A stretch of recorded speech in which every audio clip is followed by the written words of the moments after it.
વડોદરામાં વિશ્વ યોગ દિવસ પહેલા સમા સ્પોર્ટ્સ કોમ્પ્લેક્સના સ્વિમિંગ પુલમાં મહિલાઓ દ્વારા અનોખો જળ યોગ કરવામાં આવ્યો હતો।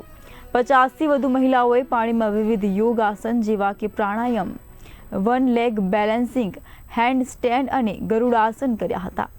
યોગ ગુરુ રાજેશ બારોટ અને એડવાન્સ યોગ ઇન્સ્ટ્રક્ટર સુપ્રિયા ભાવસારની માર્ગદર્શનમાં યોજાયેલા આ કાર્યક્રમને લોકોને આકર્ષિત કર્યા હતા અને ફિટનેસનો સંદેશ પણ આપ્યો હતો।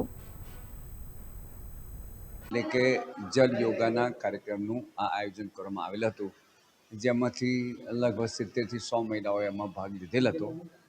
અને એક્વા યોગા આપણે વિશ્વ યોગ દિવસની ઉજવણીના ભાગરૂપે આજે અહીં ઉજવવામાં આવેલ હતું।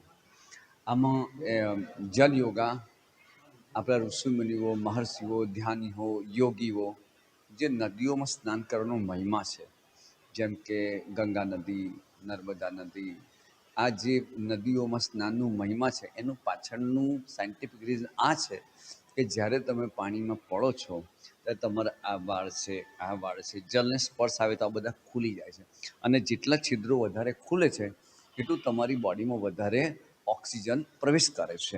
વૈશાલી દેસાઈ અને અહીંયા સમા સ્પોર્ટ્સ કોમ્પ્લેક્સ ખાતે આજે એક્વા યોગા એન્ડ એક્વા ઝુમ્બાનું આયોજન હતું અને એમાં હું એક્વા ઝુમ્બા કરાય છે। એક્વા ઝુમ્બા એવું નથી હોતું જે લોકોને એવું મેન્ટાલિટી હોય છે કે જે ઝુમ્બા નથી કરી શકતું, ઝુમ્બા બધા માટે છે।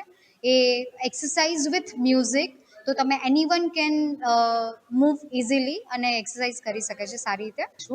આજે ઇન્ટરનેશનલ યોગા ડેના નિમિત્તે પૂર્વે આપણે સમા સ્પોર્ટ્સ કોમ્પ્લેક્સ ખાતે વડોદરા ખાતે એક્વા ઝુમ્બાનું અને એક્વા યોગાનું આપણે આયોજન કર્યું હતું।